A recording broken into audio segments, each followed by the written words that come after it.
Good morning friends, હું અજય ત્રિવેદી અને આજે આપણે ધોરણ 10 વિષય ગણિતમાં પ્રેક્ટિસ બુકમાં સ્વાધ્યાય 5.2 ના દાખલા શીખી રહ્યા છે. તો ચાલો શરૂ કરીએ મિત્રો. સ્વાધ્યાય 5.2 માં 11મા નંબરનો દાખલો, બે અંકની કેટલી ધન સંખ્યાઓ 7 વડે વિભાજ્ય છે. હવે જુઓ મિત્રો, આપણને બે અંકની કીધેલું છે એટલે બે અંકની સંખ્યાઓ કઈ કઈ આવે તો આપણે અહીંયા લખીએ બે અંકની સંખ્યા બરાબર. હવે જુઓ મિત્રો, બે અંકની સંખ્યાઓની શરૂઆત કરીએ તો 10 થી થાય. આ બે આંકડા પછી 10 પછી કઈ આવે 11 12 13 બરોબર, પછી 14 ડેશ ડેશ ડેશ અને છેલ્લી સંખ્યા કઈ આવે બે આંકડા વાળી 99. હવે જુઓ 100 લેવા જાઓ, માની લો આપણે 100 લખીએ તો આમાં અંક કેટલા થાય 3 થઈ જાય. ચલો 9 લખીએ 10 ની આગળ કેટલા આવે 9, તો આ તો એક અંક થઈ જાય. તો આપણને તો અહીંયા શું કીધું છે બે અંકની સંખ્યા અને એમાં પણ કેવી 7 વડે વિભાજ્ય. તો આપણે હવે અહીંયા લખીએ કે બે અંકની અને 7 વડે વિભાજ્ય સંખ્યા, 7 વડે વિભાજ્ય સંખ્યા બરાબર. ચલો 7 નો ઘડિયો બોલો તો 7 એકા 7, તો આ તો એક જ અંક થયો. બે અંકની કીધી છે એટલે 7 દુ કેટલા થાય 14, એટલે 14 થી શરૂઆત થાય. જુઓ 14, 7 તરી 21, 7 4 28 બરોબર, ડેશ ડેશ ડેશ. હવે 99 ની જુઓ 99 ને 7 વડે ભગાય ના ભગાય બરોબર. 7 એકા 7 29 આયા, 7 4 28 ના ભાગી શકાય. પછી 98 લો, 99 ની આગળ કેટલી સંખ્યા આવે 98, 98 ને 7 વડે ભાગો, 7 એકા 7 7 4 28 ભગાય ને મિત્રો. તો આ 98 છેલ્લી સંખ્યા આપણને મળે બરોબર. હવે આટલું કર્યા પછી આને A1 A2 A3 લખવાનું. ચાલો પ્રથમ પદ A બરાબર આપણને કયું મળ્યું કહેવાય મિત્રો 14, અને તફાવત D બરાબર શું થાય A2 A1 થાય બરાબર. જુઓ A2 એટલે કેટલા છે 21 14, 21 માંથી 14 જાય તો કેટલા રહે 7, એટલે સામાન્ય તફાવત આપણને કેટલો મળી ગયો મિત્રો 7 મળ્યો એમ કહેવાય. ઓકે, ચાલો ત્યાર પછી આપણને છેલ્લું પદ એટલે કે an બરાબર કેટલા આપેલા છે 98 આપ્યા છે, અને પદોની સંખ્યા n બરાબર આ બે અંકની અને 7 વડે વિભાજ્ય હોય એવી સંખ્યાઓ કેટલી જુઓ. અંકની કેટલી સંખ્યા એટલે n શોધવાના છે આપણે. તો આપણે હવે સૂત્ર લખીએ કે an બરાબર a plus n minus 1 into d થાય બરોબર મિત્રો. હવે એમાં કિંમતો મૂકી દો. an એટલે છેલ્લું પદ આપણને કેટલું આપ્યું છે 98 બરાબર a એટલે પ્રથમ પદ 14 વત્તા n બરાબર આપણી પાસે નથી શોધવાના છે, અને ગુણ્યા d એટલે 7.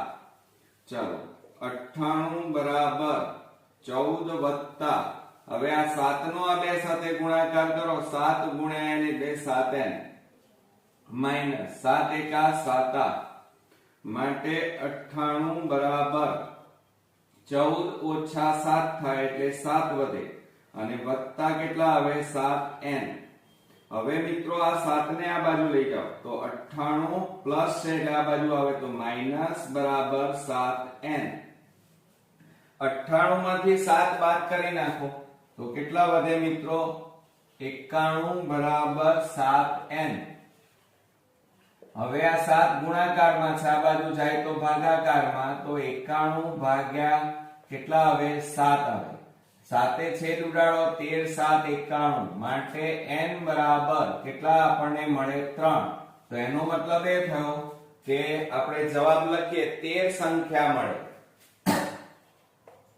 તો અહીંયા આપણે જવાબ લખીએ કે બે અંકની અને 7 વડે વિભાજ્ય હોય એવી 13 સંખ્યા મળે. કેટલી સંખ્યા મળે? 13 સંખ્યા મળે. ક્લિયર? તો આ રીતે મિત્રો આપણો આ એક્ઝામ્પલ અગત્યનો, આમ ઈઝી હતો પણ થોડુંક વિચારવાનું હતું. હવે આ રીતે આપણો આ એક્ઝામ્પલ અહીંયા પૂરો થયો. હવે બીજો દાખલો જોઈએ 12મા નંબરનો. એક સમાંતર શ્રેણીનું 12મું પદ 4 અને 20મું પદ -20 છે, તો તે શ્રેણીનું nમું પદ શોધો. હવે જુઓ મિત્રો, આપણને એમ કીધું છે એક સમાંતર શ્રેણી આપી નથી. 12મું પદ કેટલું કીધું છે? 4 છે. એટલે એનો મતલબ શું થાય? 12મું પદ એટલે a12 બરાબર કેટલા છે? 4. બરોબર. પછી આપણને શું કીધું છે? 20મું પદ -20 છે, તો માટે શું થાય? a20 બરાબર કેટલા? હવે -20 થાય. હવે મિત્રો તમને ખબર છે કે પદ માટેનું સૂત્ર આપણે કેવી રીતે લખીએ છીએ? તો આપણે આ રીતે લખીએ છીએ a12 બરાબર a પ્લસ, બરોબર, 12 માંથી 1 બાદ કરવાનો, આ યાદ રાખવાનું. 12 માંથી 1 બાદ કરો તો કેટલા આવે? 11d આવે. બરોબર. અને એ જ રીતે અહીંયા a20 નું સૂત્ર શું થાય? a પ્લસ અને 20 માંથી 1 જાય તો 19d આપણને મળે. ક્લિયર? ચાલો હવે આપણે શું કરીએ? આ a12 ની આ જે કિંમત છે અહીંયા મૂકી દો. તો માટે શું લખાય? a પ્લસ 11d બરાબર 4. બરોબર.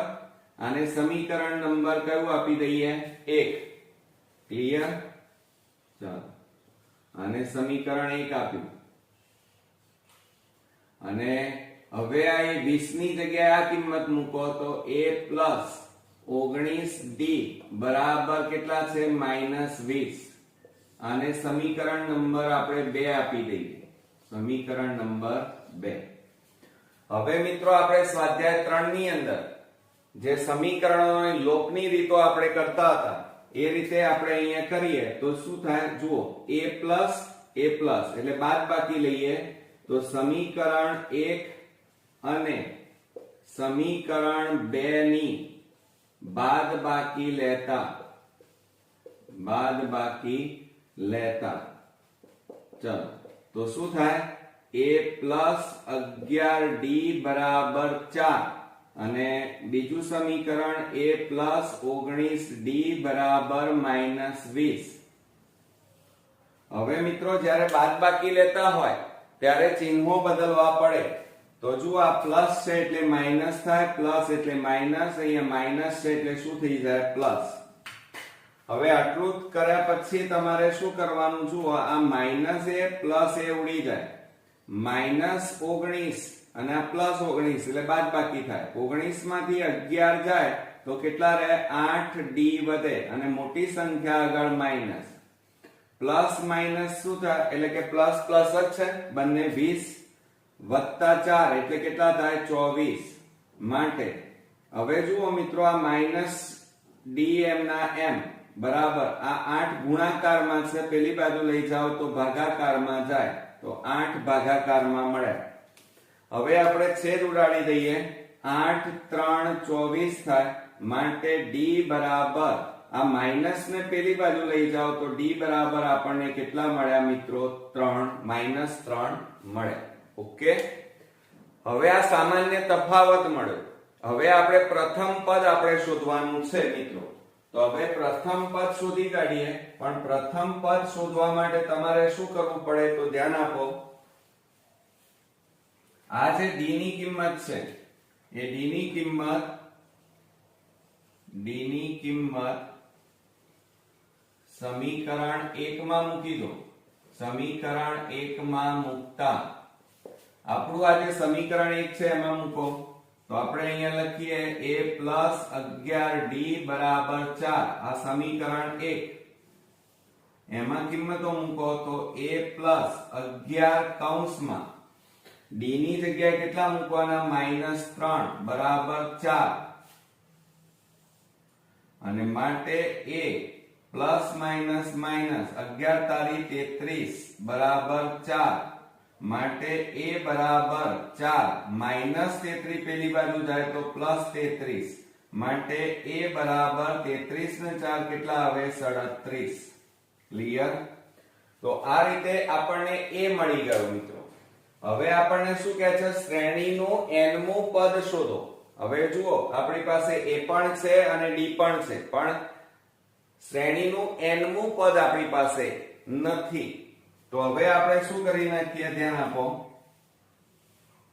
તો આપણે અહીંયા સૂત્ર લખીએ કે શ્રેણીનું nમું પદ એટલે શું થાય an થાય એનું સૂત્ર શું થાય a n - 1 d થાય આ સૂત્ર બરોબર હવે એમાં કિંમતો મૂકી દઈએ ચાલો તો શું થશે a n m ના m બરાબર a બરાબર કેટલા આવ્યા 37 પ્લસ n - 1 d આપેલા છે આપણને બરોબર તો અહીંયા n તો છે નહીં માઈનસ ગુણ્યા d એટલે -3 થાય માટે a n બરાબર 37 વત્તા કૌંસમાં હવે આ બેનો ગુણાકાર કરો તો -3n થાય પછી માઈનસ માઈનસ શું થઈ જાય પ્લસ 3 એકા 3 હવે an બરાબર 37 બરોબર હવે કૌંસ છોડો પ્લસ માઈનસ માઈનસ